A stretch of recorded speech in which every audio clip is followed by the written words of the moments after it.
Really complex problems put in very simply. Imran, I think I should compliment you for that graph that you created, which is density and selectivity.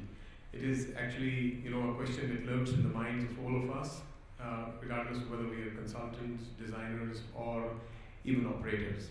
So thanks for putting it very nicely and also sharing candidly what P&G does, across the region as well as across the world. With this now we move to the next presentation of the day. I would like to invite Mr. Nadim Klat. He's the Accounts Executive Digital Supply Chain SAP. Nadim is the SCM Solutions Executive in Dubai for the past 3 years. He has a long-standing professional expertise in IoT and digital supply chain. Before his tenure at SAP, he was a senior manager at SMS.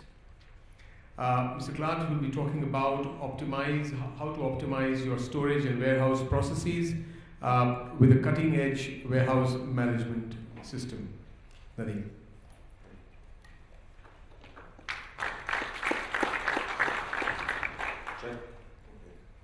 Good afternoon, everyone. I hope you can hear me clearly. Just a quick introduction about myself. My name is Nadim Klat. Sorry about that.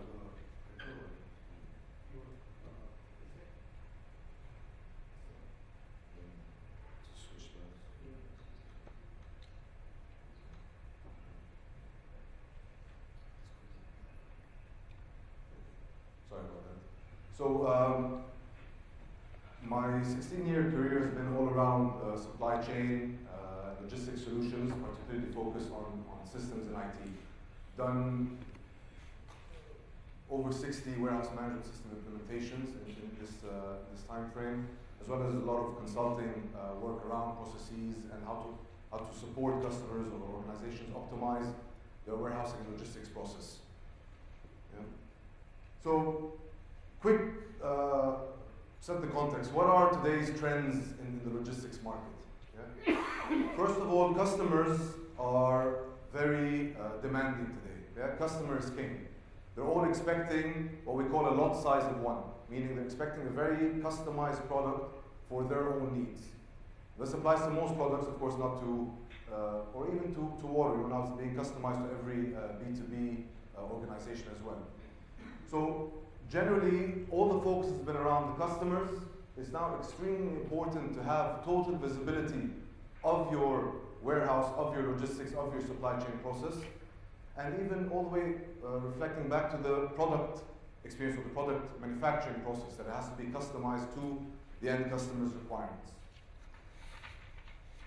All of this applies to today's world of e-commerce. Yeah, so a lot of organizations are moving into the e-commerce. Customers are expecting deliveries to come to their home within a few hours. So this is obviously a huge challenge to every organization.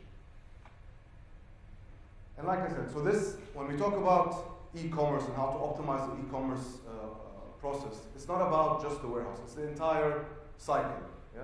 From how do we plan the production, how do we get the products to the necessary warehouse, where are the warehouses located, how can we make sure that our transportation or route planning process is optimized and quick to at least to run a plan and to be able to commit on a delivery time to the customer.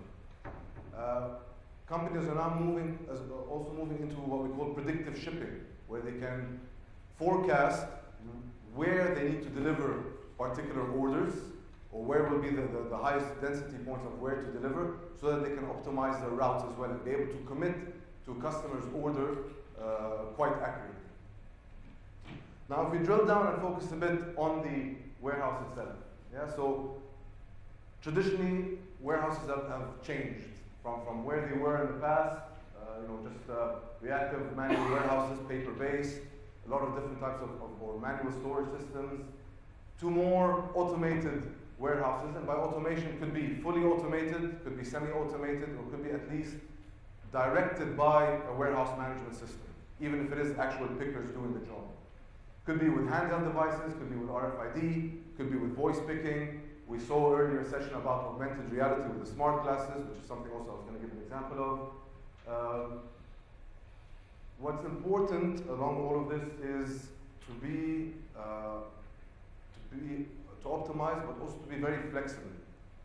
The market dynamics constantly change, and organization constantly changes. One day you're selling boxes, next thing you're selling units or pallets, or you're selling pharmaceuticals, then you're moving into fashion. So there's always changes in every organization. So it's important that everything is flexible. And more importantly, because of the customer needs, the value-added services become extremely important. So you need to be able to manage these value-added services effectively. Now when you're looking at, so like I said, so we're modernizing the warehouse. One of the key components within the warehouse is the warehouse management system to run everything else around. What's important to be included in a warehouse management software or solution? Today's world is a lot about analytics. You need to be able to measure things. You need to be able to measure the people, the operations, the traceability, the damages, the time it takes to do a value-added service, all of these things. It's important to have a good user experience. Yeah?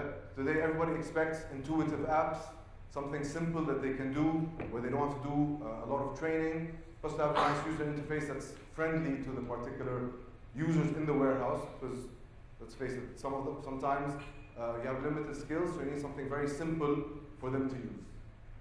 You need to have optimization algorithms built into the system. You need to have also a very high performance of the software.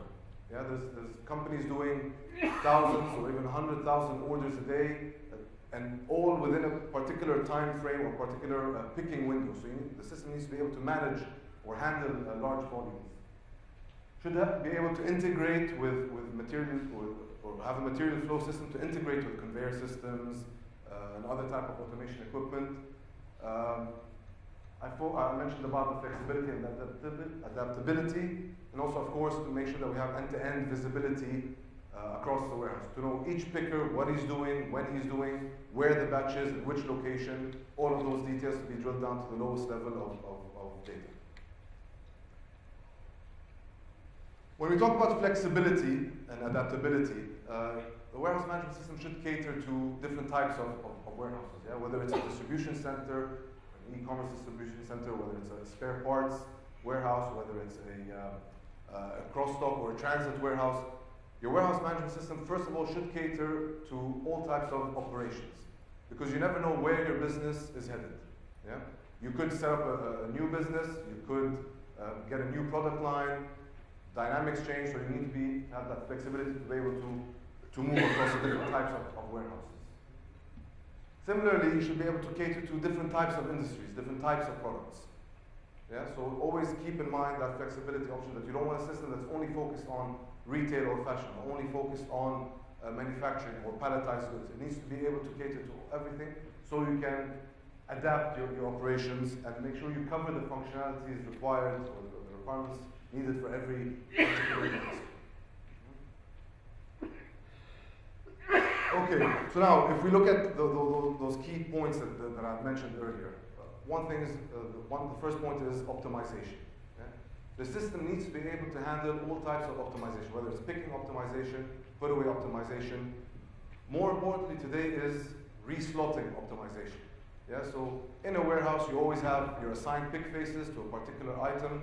So you know your fast-moving products sit here, your slower-moving products sit here, and you have certain levels of quantities that you need based on what's the actual demand that typically goes out.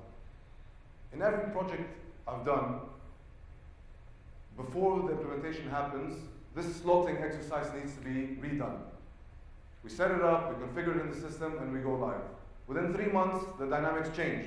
Seasonalities, new products, trends are changing. So the organization needs to go through a whole reslotting exercise, which is very time consuming, and then you actually have to move the products in and out of the pick faces and do all of that. What you want is a system that can automatically detect these patterns for you, automatically reassign the slotting or the pick faces, and then trigger the tasks so that the staff can actually move the products from one place to another, either to optimize space or to make sure that the right products are in the fastest pick face locations. Another aspect that's also very critical to warehouse management system implementation is master data. Yeah? When we want to look at cartonization or pallet building, what products, how many products fit into a particular carton. Am I going to deliver to the customer in a small box, a medium box, or a bigger box? Am I going to deliver in a pallet? How do I stack the products? None of this can be done without the right master data. And by that we mean weights, volumes, as well as the actual dimensions of a particular product.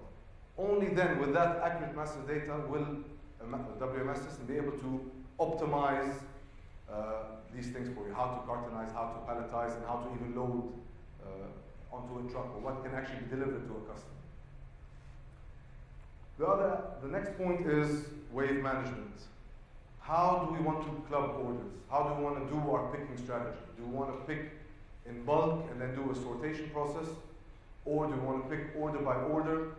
Or in the world of e-commerce, do we want to pick what we call a cluster picking methodology, or pick by cart methodology, meaning you pick multiple orders at the same time on a cart that has unique box for every customer.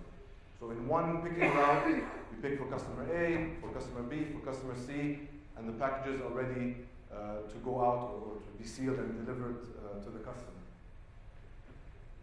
The system should be intelligent enough to run a simulation of what's, for my current orders for today, what is the best strategy to use.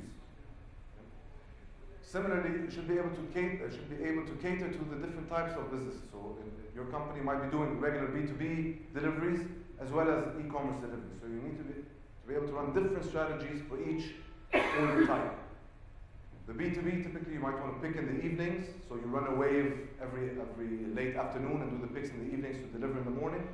In an e-commerce space where you have to deliver in a few hours, as soon as the order comes in, you might immediately want to release that order for individual picking. You might want to have a different area, or at least a different team even to run it if you have these two waves, or these two processes running in parallel.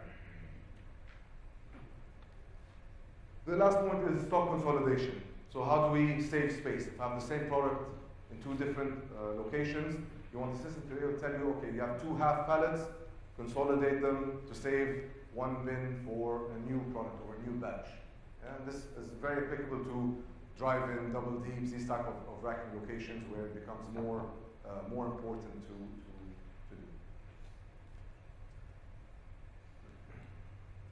The next topic is mentioned already, analytics and monitoring. You need to be able to measure everything in the warehouse, because only by measuring can you actually improve. Right? If you don't have data, if you don't have the data, you don't know where your bottlenecks are, you don't know where are the areas to improve, and you don't know how much by you can improve and how to build a business case for a particular investment, if it's into new racking systems or into new technology as well. You need to be able to track the people. So yes, the trend is moving to more automation, but in this region, there's always going to be a lot of manual operations as well. So you need to be able to track the people, how effective they are, how efficient they are, how many errors they're doing, what time it takes them to do a particular pick, and how to compensate them even, or to incentivize them based on their productivity. Okay. Now, in e-commerce, one of the biggest challenges today is returns. So you have customers saying that they have a return rate of 40%, others are saying even up to 60% of returns. Yeah, and typically, I'll tell you this from my wife, when she wants to order something online, she won't order just one dress, she'll order about 5, suddenly I get an SMS with a very high credit card bill, call her up, what's up, why are you ordering so many things? And then she tells me, no, I just ordered 5 sizes of the same item. I'll try them on, then I'm going to return the 4 that don't fit. Right? So that's the typical practice in the e-commerce world. Another challenge that happens as well is customer orders a particular shoe, for example, a very high value shoe. It gets home, open the box, put in another cheaper shoe, and send it back as a return. Yeah, so that's an actual example I've gotten from a customer where they're having this challenge. So the QC process needs to be enhanced. It's not just about checking the barcode on the box anymore. You need to validate that it's the right product that's actually coming back to the warehouse. So with those challenges, it's same thing with serial numbers. You might order a mobile phone with a particular serial number, but then return another serial number that's maybe used or whatever it is. So your returns process and the application behind it, the warehouse management system, should be able to cater to these challenges. Whether it's by a photo image of the particular product so that you know when it comes back it is the right thing, whether you have to scan the serial number as well to make sure it's the right serial number that was shipped out that came back on that invoice return. So those are the much more challenging components of the e-commerce business as compared to the traditional warehousing operations. So next point is automation. Yeah? How much can we automate? What levels of automation do we want to do? More importantly, how can we integrate seamlessly so that we don't have any delays in the operations? Like I said, an e-commerce order comes in, it immediately needs to get picked, staged, and ready for loading. So you don't want to send batch commands into the automation system. You want it to be more real time. So what you need to look for is a warehouse management system with an integrated material flow system that can talk directly to PLCs and actually get that automation moving quickly. And to have a unified control system. Typically what happens over the last 10 years with any automation, warehouse management system says you have to pick these items, that goes to the PLC of the automation, and then the PLC itself, or the software that comes with it, will try to direct the machines on what to pick and what to do. But to be more dynamic, you need the control center itself to be the warehouse management system. Okay. One nice use case when it comes to automation, especially in the e-commerce world, is what we call them fetch robots or follow me robots or whatever you want to call it. The objective behind that is not to get rid of the picker himself, but to automate the pallet that's dragging behind him or the cart that's coming behind him. So instead of having to drag the pallet from the staging area to go pick it, once it's filled up, to return it, only to come back with another empty pallet, you're actually at the picking location and these robots actually come to you. And you pick directly onto them. Once it fills up, they go back and simultaneously a new fresh one comes in so that you continue your picking process. This way you're not actually wasting time going back and forth from the picking area to the staging or consolidation area. I have a short video of the project that's been done. You are on board a robot, a real-life robot. And nestled in this warehouse deep in Silicon Valley, there are many of them. This is Fetch Robotics. Robots don't take jobs, they take tasks, and they work collaboratively with people to do those tasks. Fetch robots help take a package from point A to point B, so the pickers, the workers pulling the items from the shelves, don't have to waste time on the transport. If a picker 6 times an hour walks 4 minutes to a consolidation area, that means 24 minutes of their time is now not being used. One of Fetch's early customers, RK. I'm just going to skip that for now. So just wanted to highlight this point of how the automation between the warehouse management system and robotics can be used to optimize and speed up the picking process as much as possible. I have another video about smart glasses, but I know most of you were in the previous session that was very focused on that, so I'm just going to skip it and save a few minutes.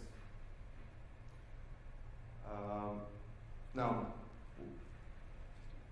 when we look at next generation warehouse management systems, or general IT trends, the big topic now is machine learning and AI. How can we use machine learning and AI in warehousing? Yeah? What we're doing at SAP is we're building some advanced algorithms that will help or optimize the actual picking route within a warehouse. Yeah? So first thing that you need is an interactive warehouse layout where you know every single bin where it is, what are the distances, what's the travel time, what levels are each rack, how much time does it take for a forklift to go up and down. All of these parameters need to be built into the model. Then what the system can do is when it knows you have pick tasks in certain areas, traditionally a normal warehouse management system will tell you either go, pick this way in an S-shaped curve, or within the same aisle go back and forth. But really what we can do now is optimize even further and have a very dynamic routing sequence to really minimize the travel distance. Yeah, so this is probably the next step in warehouse management solutions, what they're trying to do. What's the next, how to use machine learning or or AI within the optimization algorithms. So here's just an example where, and you can do your simulations where you have, you know how many orders you have, with this many resources, how much time is it going to complete? If I reduce the number of people, what time is it going to complete? If I optimize, what's the time? So with all of that, you can do all this advanced type of planning, or more accurate planning to optimize. Another trend that's coming up is how to use IoT in warehouses. Yeah? So one of the big questions that always comes up, that's come up with me for the last 15 years, but there's still no solution, is how to avoid congestion in a particular warehouse. Yeah? So you don't want to send 10 pickers to the same area or 10 forklifts into the same aisle, cause congestion and bottlenecks and such. So the next step is to run heat maps or even predicted heat maps. So based on the tasks that are allocated and the projected times of each picker or forklift to get to a particular area, when are we going to get to a point where there's a huge bottleneck, and how can we redirect those tasks to avoid the congestion in the warehouse. Yeah? So this is something that we're also working on at SAP. Now, just to summarize also, when we talk about e-commerce, yeah, it's not about just the warehousing component on its own. E-commerce, to really fulfill quickly to a customer, you need to know many things. One, you need to make sure that you can actually promise the stock to a particular customer. You want to make sure that your e-commerce site is real time, that if I put in an order and there's only one unit left, that the next person who puts an order 2 seconds later, he doesn't book the same stock. Yeah, that typically happens when you have separate online or e-commerce portal and an inventory management system. Those integration sinks that are there always cause a problem. This is something I've been hearing commonly at different customers. The next step is the actual transportation or the route planning. When you want to commit delivery to a customer in 3 hours, you need to dynamically plan the route as the order comes in. Once those routes and trucks are planned, then you know when to actually pick the order. If the delivery is going to come out, if the truck's going to arrive in 4 hours' time to pick up the stock and deliver in an hour after that, when should you actually start the picking process? And do you want to pick it to a stage, or do you want to pick it straight to the door where the truck is going to arrive to be loaded, so that you can avoid congestion and save space in the staging area? Then, of course, we have the warehouse management component, where we already spoke how to optimize the picking process. Then there's again, back to transportation for the proof of delivery. Yeah? And here again, we come into when it comes to returns, how do we plan the delivery process, as well as the pickups and the returns process. Yeah? And how do we speed up the proof of delivery, plus get feedback on the customer experience. Yeah? And then finally, track and trace the entire process. Alert the customer when the truck's going to arrive. The typical thing that you see from your Ubers and your Careem apps today. You want to be able to give that type of service to your customers as well. Maybe not tell them where the truck is and where the truck is delivering first, because then they get upset, why you're not delivering to me first. So, but at least give them visibility as to what time the truck's going to arrive, and keep them updated, and give them a tool that allows them to give you feedback, saying that either they're not at home at that time, or give some notifications like deliver on this floor or whatever it is. But give that type of adaptability or functionality for the end customer to give you feedback, so that the process is really dynamic and the customer gets the best experience possible. Okay. End of the day, what are we trying to do with the warehouse management system? Improve technology and introduce different tracking systems, introduce different technologies. We're trying to reduce the costs.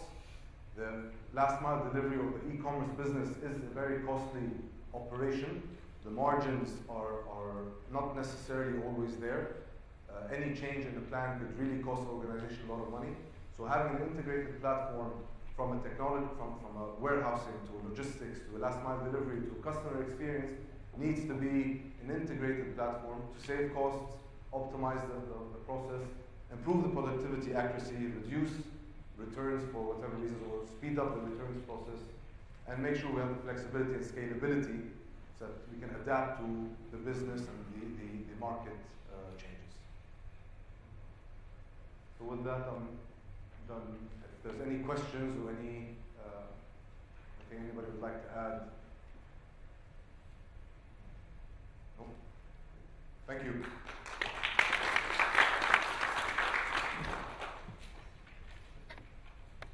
Nadim, I would personally like to compliment you to making a technology session look extremely functional and process-oriented. We didn't hear too much of technology, but I think most of us could easily relate to what he said in terms of processes.